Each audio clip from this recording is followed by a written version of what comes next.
In every age, God raises people up to speak the truth to the world in a way that is currently relevant. Though our opinions should not be held with the same esteem as the biblical canon, we still carry the hope of Christ to the world. Our society has forgotten what it means to follow Christ. The bright lights of truth seekers are barely visible in the dim twilight of a post-Judeo-Christian society. We all see the darkness coming. All we can hope is to share the light that He has entrusted to us. This is Modern Apocrypha.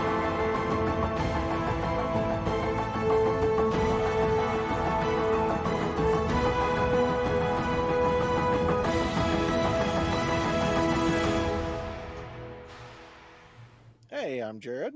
And I'm Greg. And we're doing Modern Apocrypha. Welcome, everybody. Oh, I'm finally in a studio where the ventilation is done here. I'm happy about it. I'm finally at a point where I could record audiobooks if I want to. That feels excellent. good. Right on. It's always great to see the progress just be done, right?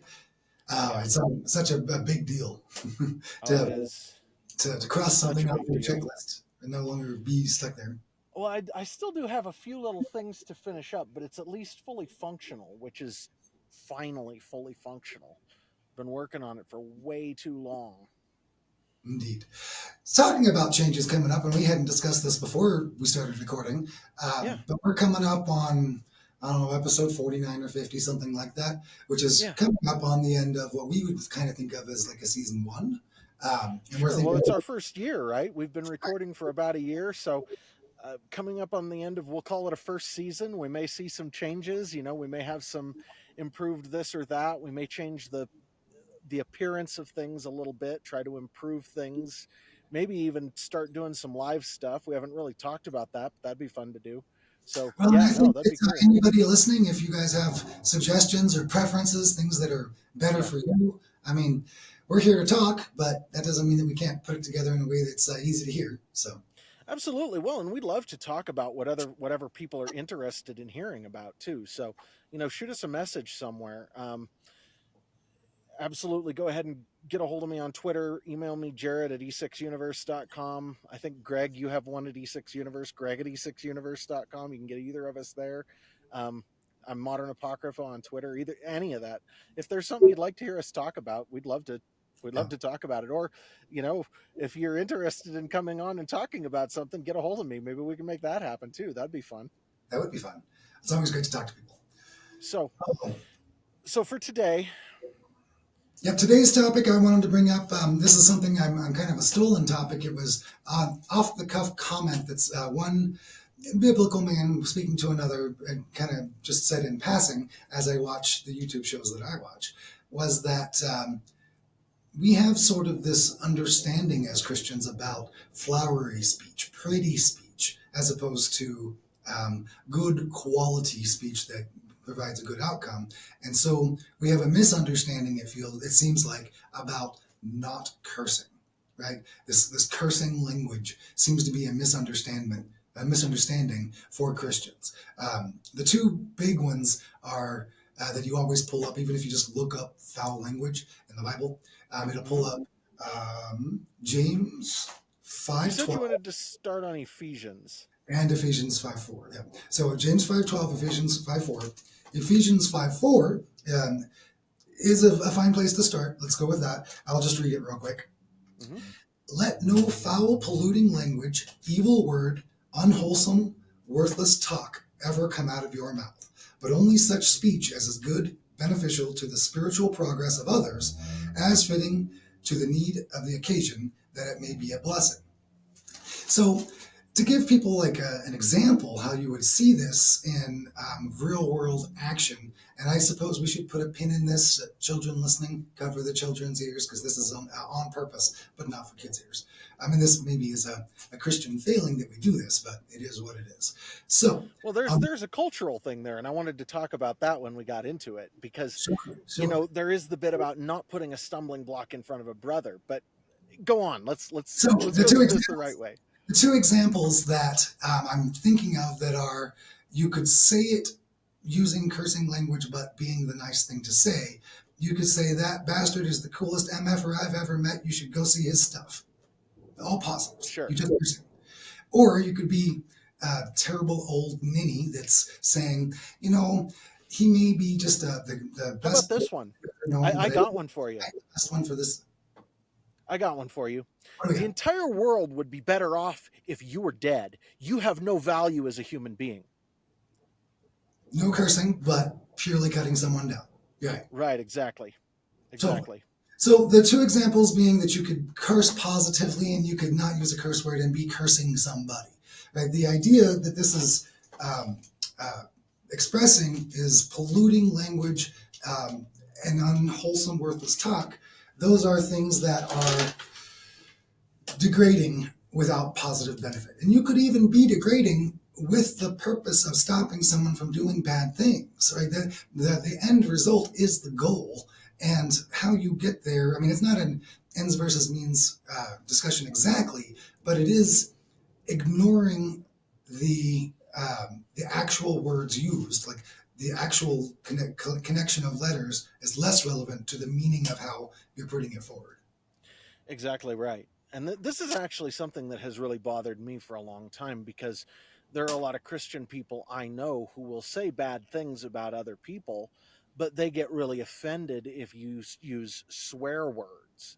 So they're whether it's and some of the most judgmental people I know are the ones who get the most offended about using swear words. Where for me, I can be people get really self-conscious about swearing around me and I'm like, dude, whatever. I'm a human being. I'm used to being around people. When my daughter swears, I try to tell her to make sure that she uses those words in proper context and with intent. I don't tell her not to use those words. I tell her to do it when it's intended and with intent. But Well, and something to really note here is the entire book, the entire corpus is these are for you, my brother, so that you can do well in the world. Like here's a tip for you. It's not yes, that I'm going to come and beat you up if you don't. Right? This right. idea that you are haughty in your language, that you won't let someone curse or put some combination of letters together, is missing the point. Oh, it's absolutely missing the point. And I actually think that there's something pretentious about that whole thing that is more than just keeping your mouth clean. It isn't about that. As a Christian, it what our attention should be on is lifting the people around us up. And so if as you said, if we're using language that is considered foul language, but it's appropriate to the setting and the people around us aren't getting offended or upset about it, then that's fine. There's nothing wrong with that. And by the same token, if you're cutting someone down, if you're being judgmental, if you're talking about people behind their backs, and the the whole thing is the whole swallowing gnats or swallowing camels and swatting at gnats thing that Jesus was talking about when he would criticize the Pharisees. He'd say, "You're you're swallowing camels, you're swatting at gnats," meaning you're allowing things to happen that are terrible things, and then you're getting picky about the things that really don't matter. And isn't that a pretty common failing to man? We make our yeah. Anyway, well, we ought to read the James one real quick too. Yeah, and this one's a little bit different angle. This is from James. If you look at the passage or the book, this is rules for people in their homes. This is not right. This is how families treat each other. Um, but James says, above all, my brothers and sisters, do not swear. Right? And this is where people pick up on the word. Not by Right. heaven, not by earth, or by anything else. All you need say is a simple yes or no. Otherwise, you will be condemned. So the idea Yeah. being is that you say yes under the best um, knowledge that you have, but you've always got that. But more knowledge could come in to change my perspective on this. Like as best I know, right? But you can't. promise forever and ever this is the way, right? Regardless, because that's going to Yeah. mess up your household. Well, and even more than that, Jesus, I think it was Jesus said, don't, that you can't change the color of a hair on your head. How can you swear by it? It's like, you don't say you're going to do this. Say, God willing, we'll make this happen, which is what we try to do, right? It's like, this is sort of maintaining humility in everything we do, where we do not assert that we have control over the thing. Instead, we assert that this is our intent, and God willing, that's what's going to happen, but without sort of being without overestimating our own ability to impact reality. And that's sort of what this is getting at. And so, another thing I'd like to bring in here, is in the Ten Commandments. It's the third commandment is, you shall not misuse the name of the Lord your God, for the Lord will not hold anyone guiltless who misuses his name. And there's still a lot of Christians who sort of take the quote old fashioned idea that you can't swear by God's name. You can't, like, say, oh, Jesus Christ, like when you're, you know what I'm saying, that or God damn or whatever. That's totally outside of what they're willing to listen to. And the reality is, what that's getting at is something way deeper. And I won't take a long time on this, but the idea is that when we do things, if we claim to do them under God's banner, under his name, under Jesus's name, under God's name, whatever, we're carrying his name as our banner, then we misuse that. That is a very serious offense, and we will not be held blameless for that. It is not about letting the name come out of our mouth badly. Not that we ought to be misusing his name in general. It's like, as friends, I'm not going to misuse your name, and you're not going to misuse my name. We're not going to, that would sort of be a disrespectful, icky thing to do to each other. But what the commandment is speaking to is something much deeper. It's saying, do not say that I am doing this under God's authority when what you're doing is in vain, when it's something that has nothing to do with God. Be very careful what you attach his name to. And so when it comes down to it, the core of all this, and tell me if you think I'm wrong here, but the core of all of this is that when we use words, our first attention needs to be to the spirit of what we are doing, building the people around us up, bringing life into the world through the words that we speak rather than death. And then there is the cultural thing of, if the people around you get offended when you're using profanity, probably don't do that unless you have a very specific reason, because you're going to offend people. It's not a good thing to be going around using profanity just to irritate people. But Yeah, yeah, going around being an intentional irritant is very popular. It's very enthralling to people. People really do find a lot of uh, payback out of those actions. But man, it really does cut your legs out from under you whenever you become the boy who cried wolf, or the boy with a finger in the dripping wall, right? Uh, yeah. if you constantly made yourself someone not to listen to, when you do find something that's dreadfully important, who's going to care? Well, and actually, this is, we can bring ourselves into this here a little bit. When we do this show, Modern Apocrypha, we are not out to irritate people. I'm sure that there's a lot of what we say that sort of rubs people the wrong way, but we're not trying to push people's buttons, where that's how a lot of people make a name for themselves, is trying to push other people's buttons. And for us, it's just about talking about the things that matter. And actually, I would rather not irritate people unless there's a good reason to. Not that it bothers me to say things that irritate people. I mean, this whole subject is going to irritate a certain percentage of Christians. There are guys who I talk to on a weekly basis who actually take moral offense when people use profanity, and it's because this is sort of the Profanity in what language? Their language or another language or? Right, exactly. Well, and this is sort of this is but it's because something it's been trained into them, right? It's like we get these sort of factory settings. When you live down in the Bible Belt, it is considered impolite and culturally inappropriate to use those words, and people will actually take offense.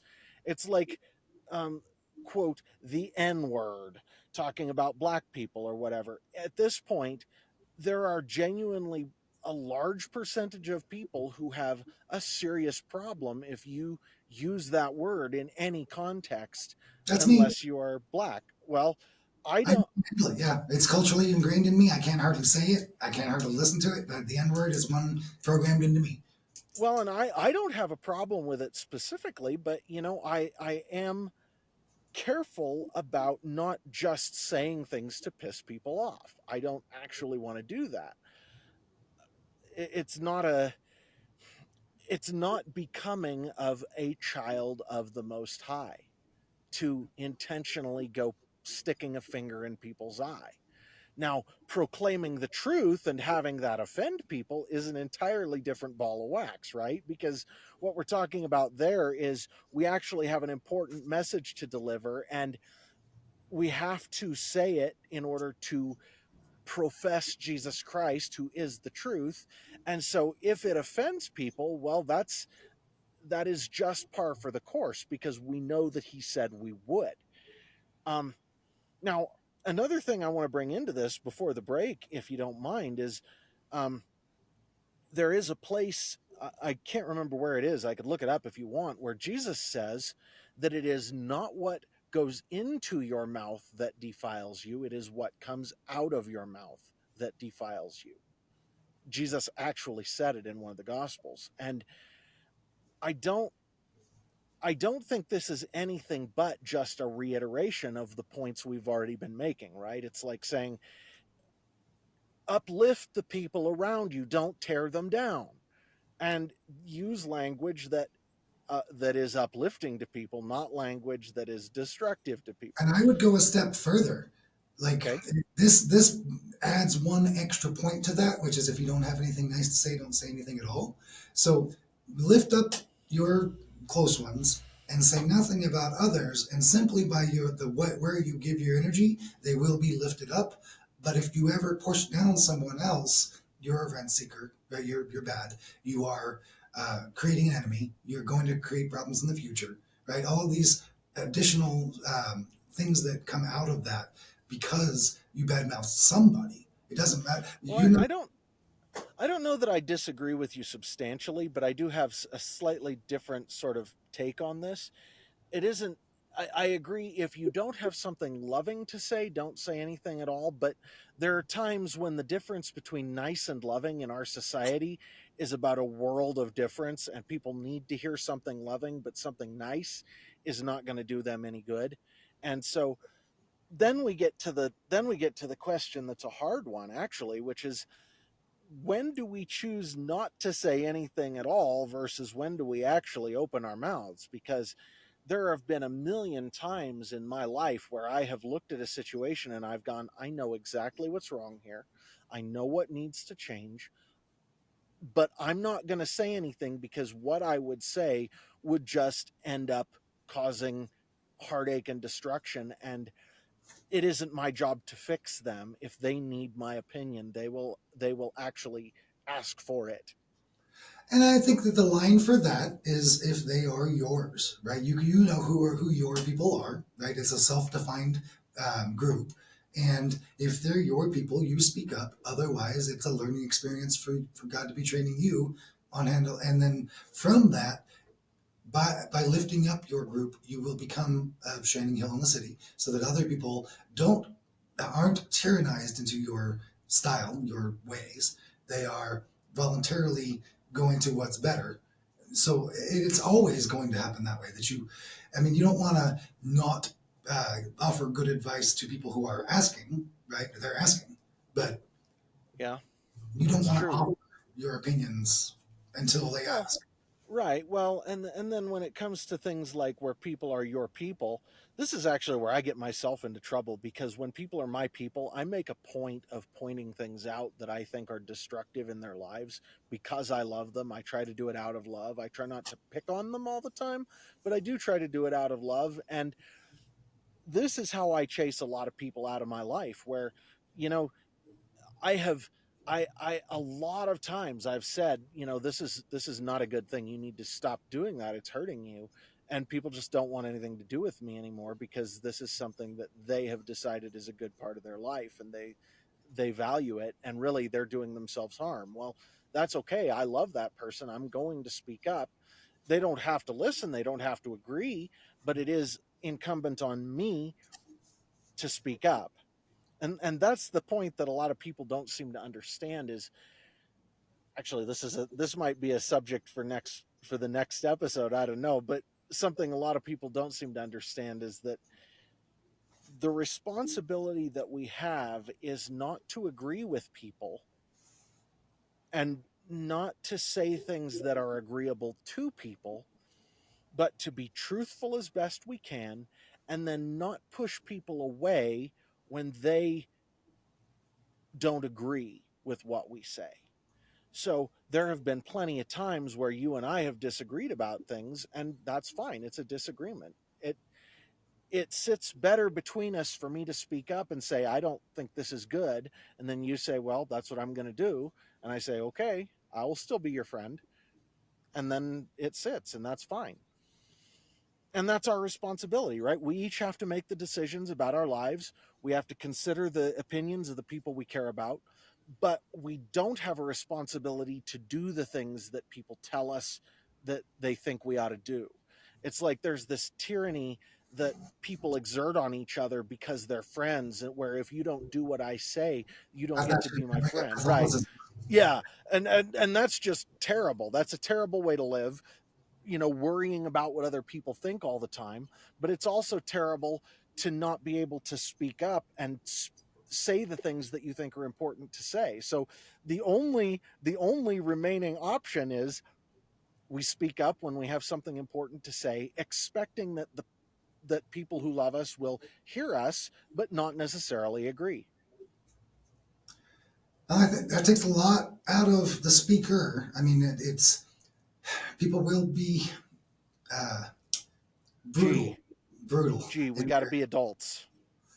well, there's a line between adult and suicidal. Whenever you come at these things, I don't think I would be comfortable going to my mom and trying to have her see today's world. You I'm know, just not going to get there. well, I'm with you. There is okay. How do I put this? When you and I talk about things, I expect exactly what I just said between the two of us, where if I've got something important to say, I say it. I don't expect you to agree, but I do expect that you'll hear me because you care what I think, and that you'll think about it. And that's as far as it goes, and vice versa. If you've got something important to say, I want to hear it. I may not end up agreeing, but I want to hear it. These are the people who I hold close in my life. These are the people who I choose to share my life with. I can't choose my mom and dad. In my mom's case, it's a similar thing where I can't always say all the things, but um, I still love her, and I try to be wise in what I do say so that I don't hurt her or cause her trouble. And that's an important skill to develop. But what I'm talking about is the people who we choose to surround ourselves with, that inner circle of people whose opinions we trust. This is what I expect out of them as adults. How might you equate that for today's society where people don't seem to go outside? The meme is go outside, touch grass because people aren't. So if you don't, what do you do with a circle that's not a circle? You know, man, this is if I could answer that question definitively, then I would have the answer that everybody in the world needs right now. And so the best I know is to try to help people to see the world the way I do, to try to bring them into my worldview, and to give them the good things that I have as they want them. But how do you communicate all of the important things about life to the crazy people who live in this crazy world is what you just asked me, unless I'm misunderstanding. Well, no. How do you equate a automotive analogy to a pedestrian populace, right? You've got people that aren't living in that circumstance because I don't live in that circumstance. You may have a circle. I don't talk to 10 people. I could count the number of people I talk to on one hand, not even two. So, Well, okay, so I don't know. I have always see, I'm kind of odd this way. There's a part of me that is very social and I like to talk to people, but there's another part of me that dreads it and hates it and doesn't want to do it. So I get both sides of this. And for myself, I choose to keep people around me because I know up here how important it is to have people keeping me sane. And the people I choose to keep around me, who I choose to keep close, are the ones who I can do that with. And there aren't that many. It's maybe 10, man. It's not that many. Where with the wider circle of acquaintances, I tend to take a much lighter I tend to have a much lighter touch on them where I try to give input where it's helpful, but I don't like is there a require them to go ahead. is there a spot in your mind, and we might need to pause this until after the break to get to a good uh, uh, end to this question, but is there a magic number? Is there a too many? Is there a too few? Would you go by the apostle number of 12 friends, 13 total? Well, would you think that you get spread too thin once you get too many? Would you think that you don't have enough avenues if you don't have enough? That it's a real question. Like I don't have an answer. I just I actually do have an answer. There's an interesting answer to this. it's an interesting But space. you know, I wish I could remember the name of the concept that I'm thinking of. Maybe we should just.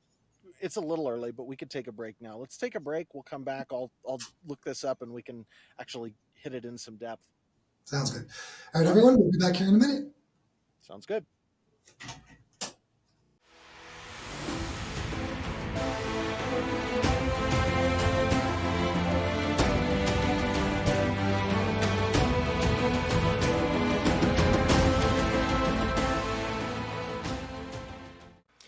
As you can probably tell from the backdrop, there are new things happening here. Um, This is my new sound studio for recording audiobooks. It's not quite done, but it's done enough that I can record an ad in it, and that's exciting. I also have an anthology that I'm just finishing now. It should be coming out real soon. I have book 2 in the Bright Star series is basically finished, other than some professional edits and the publishing, and I'm pushing on that pretty hard. I'm hoping that there will be news on that one in the near future. When it comes to audiobooks, I'm planning on recording both the anthology and Bright Star. And folks, I need support and help now more than ever. Bright Star is doing just fine. I'm perfectly happy with it, and I am expanding both my ground game and my marketing game, and things are just growing. But the best recommendation is a recommendation from a friend. So if you like what you see on Modern Apocrypha, take this as a recommendation to you. Bright Star's worth your time. And if you've read it and you like it, recommend it to somebody. Help me out getting the word out about this series. And be on the lookout. More's coming soon. Energemetra6.com, e6universe.com, promo code Israel, 10% off. Hello, Modern Apocrypha listeners. I'd like to take a moment to lift up North Arrow Coffee. If you're like me, you enjoy quite a bit of coffee, and North Arrow has a lot of really good coffees. But they're also following their very own North Star to support pro-life organizations. At North Arrow, 15% of all sales go towards life, not just for a limited time, but for a reason.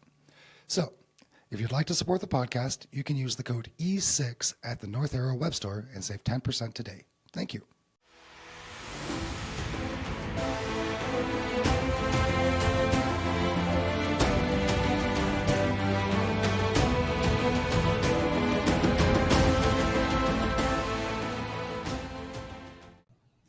And we're back.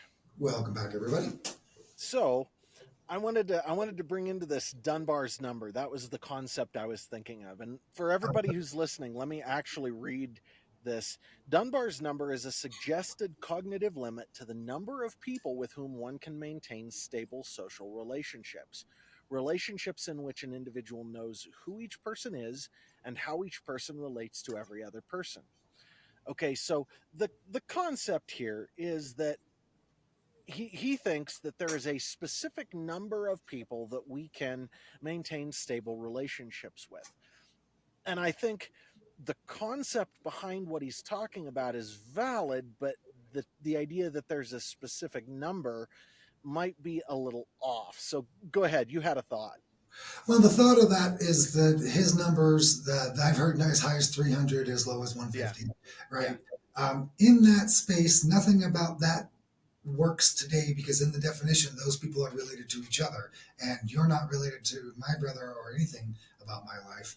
My work boss lady that I had horrible problems with in the past didn't know you or my parents or my brother. Like nobody knows anybody else. So that system of tribal grouping doesn't work the way it did then. Okay.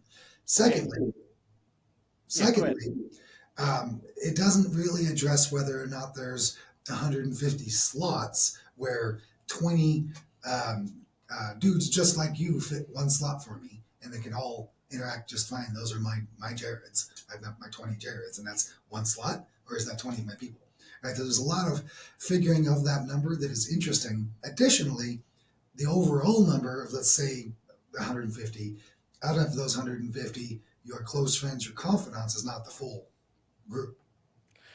Okay, so you're right, but here's the whole thing behind it that occurred to me, and what I think motivated the observation is that there is a certain number of people that we can reasonably keep track of and keep up with in our lives, and that for a lot of people that number is around the 150 to 300 mark. That beyond that you start to lose track of people and you start to not be able to maintain those relationships properly. Okay, and I think that there is some value to that concept that for each individual we have a limit to the number of people we can keep up with and relate to, and that it isn't necessarily a bad thing to have people come into our lives and go out of our lives, and to have that group of people change somewhat. That I don't think is a bad thing. Now, So, in that case, if you've got slots that can be swapped out, as it were, would you imagine that your Dunbar number is filled up by stories? Does Jesus take a spot? Does Nebuchadnezzar take a spot? Does Sherlock Holmes take a spot? Right? well, Ben Shapiro does for a lot of people, or Donald Trump does for a lot of Or Jay people, Leno? or Yeah, right. right. So I don't know whether, the idea of stories is actually a good point, because really all we know about a lot of those celebrity figures is stories. We don't actually know those people. So yes, actually those people can take a slot in there. And I think the point that I would make here though is that everybody has different social capacities, right? So my dad is not a super social guy. Um, he has a fairly limited number of people who he chooses to interact with regularly, and a somewhat larger number who he likes to keep up with. Usually, it's mostly family. There are a couple of other people who are in there who have been friends with him for a long time, but then outside of that, it's all acquaintances, and he'll be friendly with them when he's with them, but he doesn't make a whole lot of effort to remember, to keep up, to maintain connection, whatever. It isn't something he would drive an hour to do. It's just, they're a matter of part of the scenery for him, and he recognizes that they're human beings and he treats them with respect, but he doesn't make an effort of bringing them into his life. So, you know, we humans like to separate things out. We like to categorize things, but really the way it actually looks for most people is most people have a certain level of deep friendship that they can get other people, they can accept other people into. And it's usually a fairly small number. Usually it's five or so, somewhere in that number of deep, close friends that they would have. It's an Then, interesting space because you look at things like the most popular of all um, simmered down ethoses, right? And you get something like that 10 to 12, like the Sandlot is a baseball team, right? right. When you build a baseball team, that's kind of, it feels like five is low for the average human. Maybe our strange digital world has got that lowered for some reason, or maybe we're especially antisocial people. Well, okay, so even within a group of 10 or 12 people who you have close relationships with, there are going to be those you're closer to than others. It's like on a baseball team or on any sports team, or I used to lead a raid group in World of Warcraft.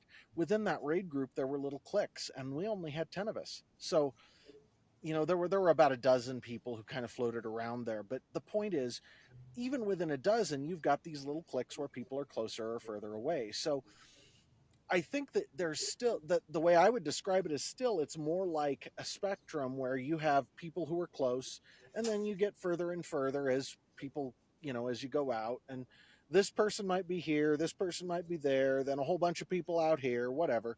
Point is, yes, I think that there is a number of people who each of us is able to keep up with in a reasonable way, and beyond that we don't do very well, and less than a certain percentage of that and we get unhealthy.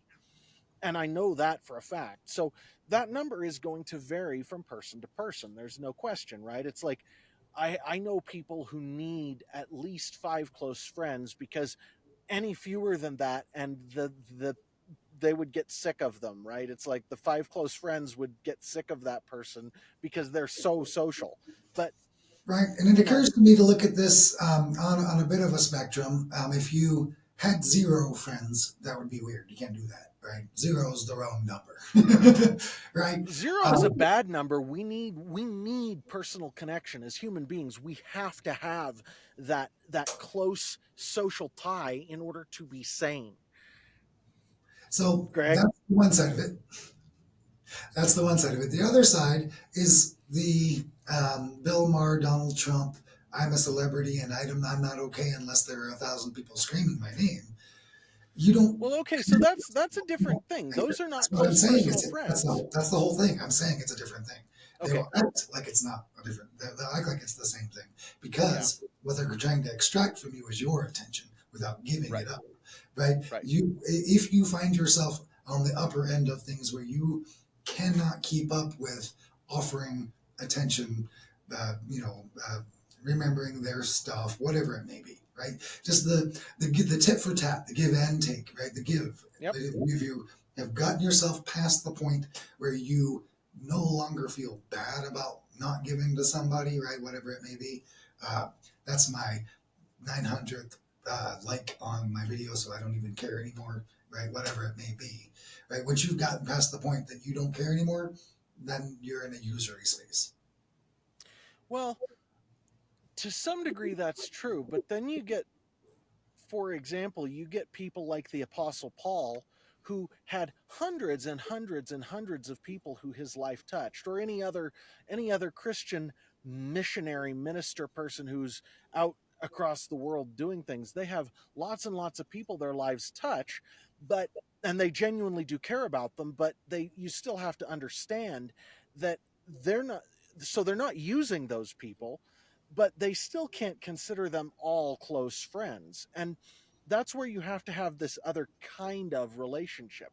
And as an author, I think about this stuff sometimes, because hopefully over time there are going to be people who want to read my books, and they're not all going to be my close friends, but they do want to read my books, and that's great. And I want to share some of myself with them through those books, but that doesn't mean that I have time in a day to bring each one of them into my life and share everything with about them. You know what I'm saying? I'm not wanting to use those people. I want to offer them some value, and hopefully they have some, they can pay me $10 or whatever for the book, whatever it is. But the point is, there's more to it than being a user. There are other kinds of relationships in there. There is what you are talking about, of course. There are guys like Bill Maher and Donald Trump who love to have the people screaming their name, and they do something fake to get it. And I don't have a whole lot of use for that. That's kind of crappy, obviously. But by the same token, there is a healthy way to approach that as well. And that is simply along these lines that, yes, I have something valuable to offer to people. I may not be able to be close friends with each one of them, but I do want to be able to give them whatever I have. And if I get an opportunity to talk to them, I want to share something valuable with them. I want them to be able to speak life to me, and I want to speak life to them. And maybe I'll never see them again until we get to heaven, or maybe not even then. I don't know, but there's still that value that changes hands, and it's a good interaction, right? That's the hope.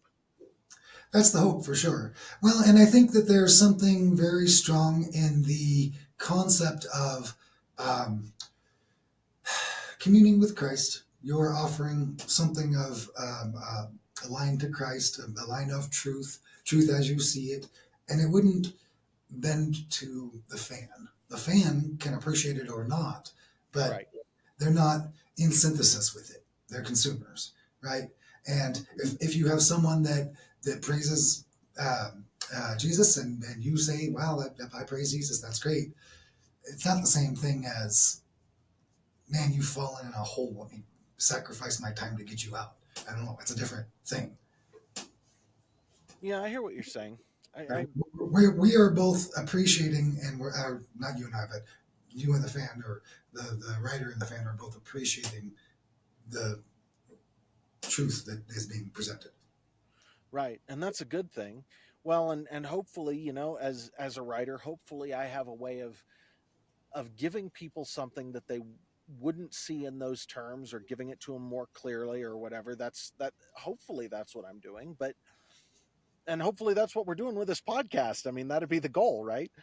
We know, we get a certain number of listens every week, and hopefully each of you guys who's listening to this is getting something good out of it. But I don't know who each one of you is necessarily, and maybe we don't have time to share each other's lives in a deep friendship way, but at the same time, I don't mind sharing whatever I can to give value to the people around me. That's the whole goal of doing something like this. Hmm.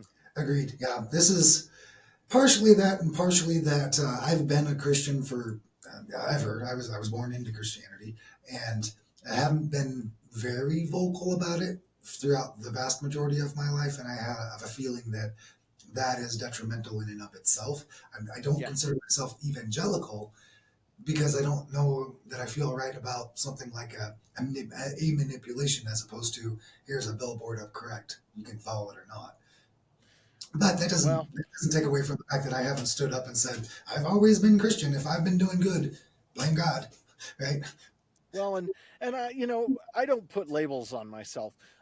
The beliefs I have would probably fit with a lot of people's conception of an evangelical Christian, but that doesn't mean that I accept that label, or that I use that label for myself either. And I know that's the case for you. I have a big problem with sloganizing and labeling. It's something that you brought up in a previous episode about um, the Christian label being better at adoption in some way. And I was like, well, technically true, but the problem I see with the statement is that you just tell bad people what to say on the form to get what they want. And not that they are the actual thing they're saying, but you just tell bad people what to say by. Right. You can't test the heart with a piece of paper. Right. So the problem is not that I disagree with the statement, but the label creates an angle for bad people to use it. Well, and that's the whole problem with, quote, Christian nationalism too, in a lot of ways, is you What do you mean? cannot cause people to believe a particular way by making them profess something. That's not the way it works.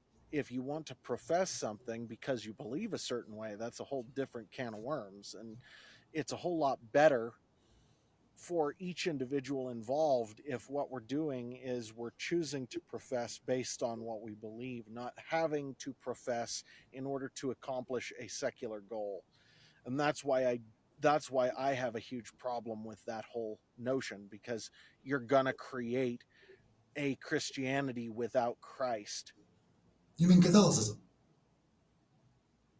I didn't say Oh, okay. it. We're just going to follow what some guy in a robe says and not to what Dude, Christ tells us to do. dude, I don't know. I had a conversation on Twitter today with a guy who, um, somebody I'm following on Twitter says how she hates how people who she knows who are Catholic don't want the Protestants they know to say anything about what they believe.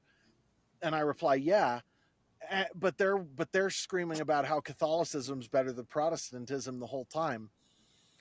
And There's a I bit of said, competition. There's a bit of well, competition. and then Today's topic came from a podcast where there were a couple of Catholics talking, and they were getting beat up because of the idea that you could pay for sins to be taken away, and all the things that yeah. history has done in history. Well, and I at the end of this conversation, I sort of I did the whole stick a finger in people's eye thing, and I don't know. I don't know whether I should or not, but it's like when somebody worships Ishtar, the queen of heaven, do you say you're worshiping Ishtar, the queen of heaven, or do you just let them go on their merry way worshiping Ishtar? Well, I have a lot of relatives who are Catholic. I love them Sure. dearly. They worship Ishtar. Stop doing that. That's bad. Don't do that.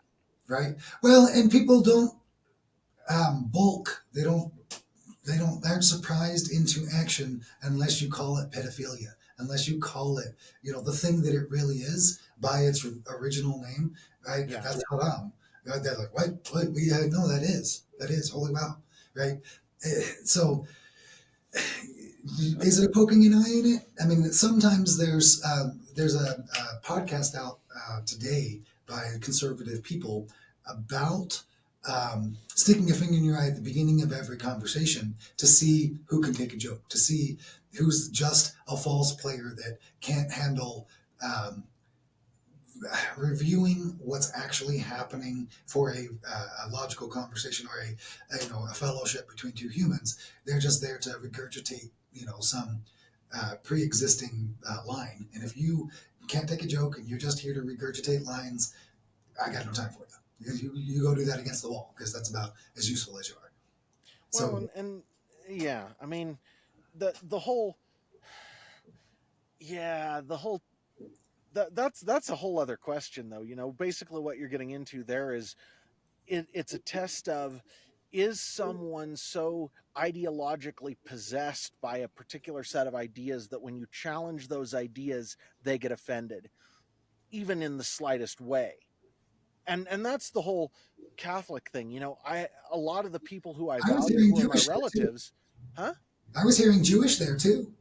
Oh, sure, Anything is sure. anti-Semitism. Oh my goodness, everything's Sure. anti. Well, I mean, okay, so plenty of people fall into this category, but the point is, when you are so possessed by a set of ideas that someone questioning those ideas bothers you so much you want nothing to do with them, then that's a good way of gatekeeping your personal, the group of people you keep around you. And that's kind of what they're talking about, is when you're talking about sticking a finger in somebody's eye at the beginning of a conversation, you're talking about taking their sacred cows out and shooting them. It's like me talking about Ishtar worship.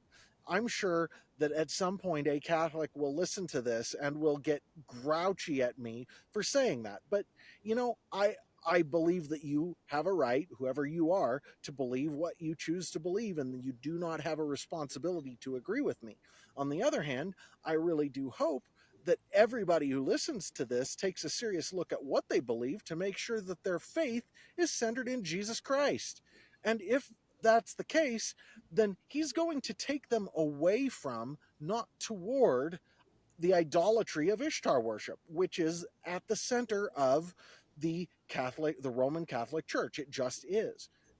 I, Is that the worship of the mother? What is that? Ishtar? Yeah. Um, Ishtar is one of the pagan gods that is in many of the pantheons, and Ishtar is, um, known as the Queen of Heaven, known also Ashtaroth, also Inanna, has a lot of names down through history. It's the same spiritual being, the same actual person, spiritual person who is a Are they putting the face of Mary on it? Is that how they're doing it? yes, I see. yes, Okay. they are. And the reality is it I've like I say, I've got a lot of relatives who are Catholic, and some of them actually have a relationship with Jesus Christ. Many of them do, and would still take offense at what I'm saying here. But the reality is that when you get deeper and deeper into those circles, you get more and more of this draw toward veneration of Mary, to the point where they call her sinless. And What the that's Bible says. not a real thing. Well, it's not a real thing.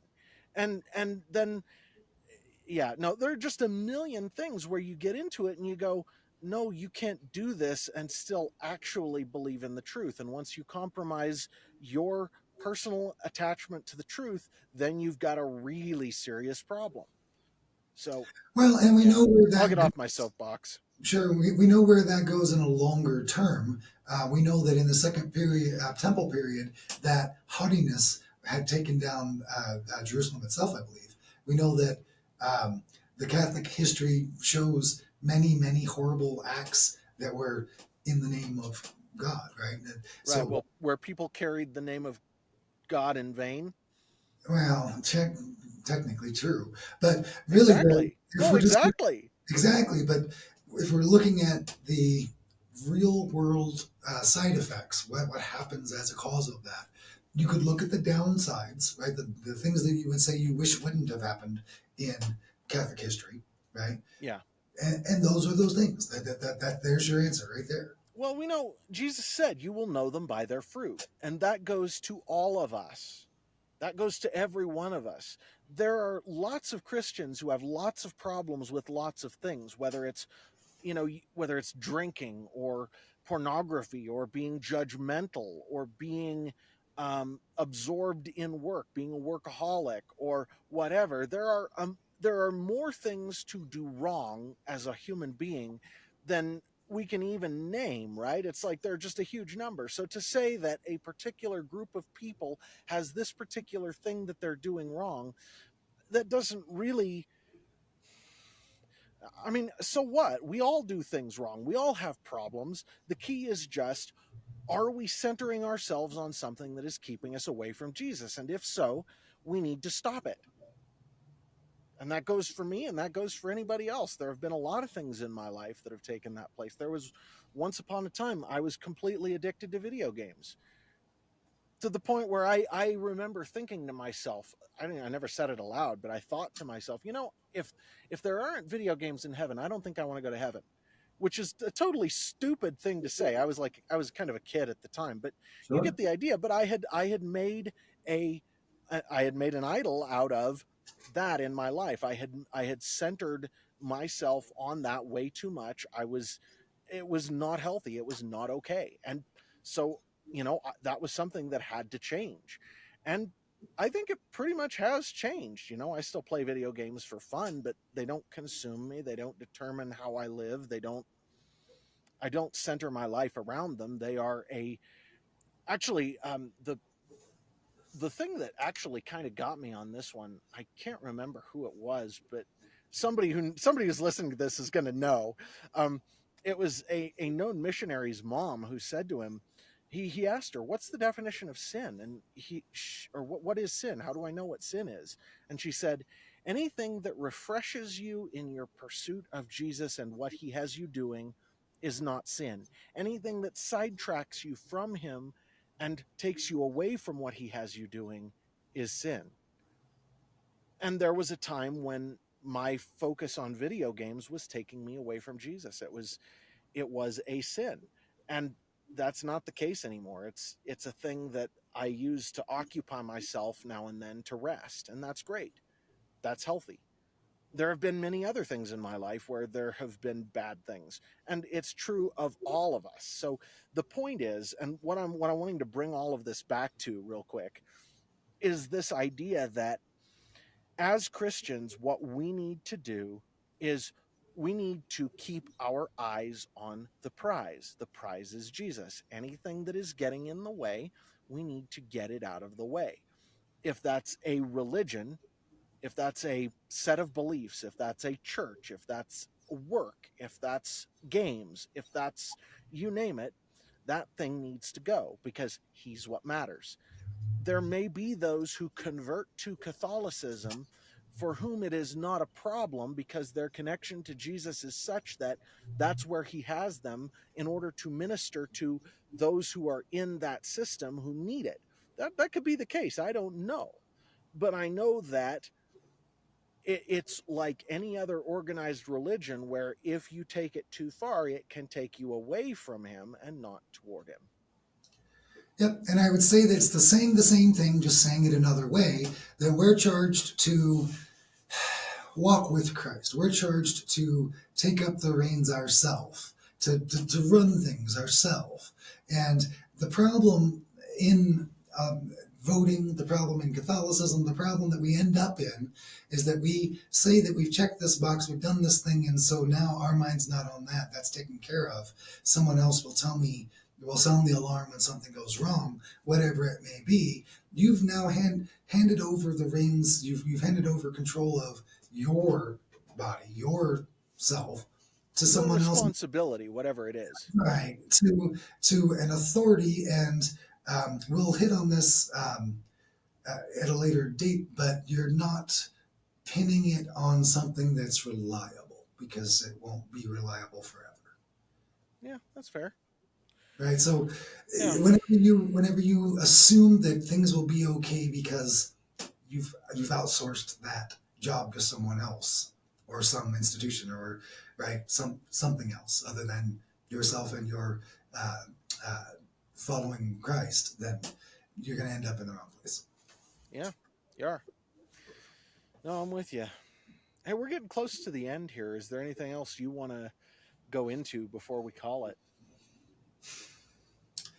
We've said it before, but the quote escapes me.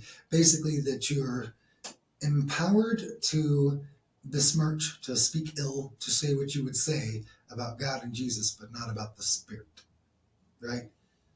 Hmm. I mean, there's truth in that. Those who say bad things about the Holy Spirit will not be forgiven. Those who say bad things about the Father and the Son will. That is in Scripture, but exactly what that means or how that lands is a bit of a deeper subject. But in that search for the appropriate Spirit, right? So, in searching for the appropriate Spirit, that will guide you in your search as to whether or not the curse word is a curse word for your particular moment in time and situation. Are you building something up? Are you tearing something down? Not which words are you using? Yeah. Well, and I've agreed with that ever since I've been able to think it through. So, 100%, man. All right. Well, thank you, everybody. It has been great, and we will catch you next time. Thanks, everyone. We'll see you next time.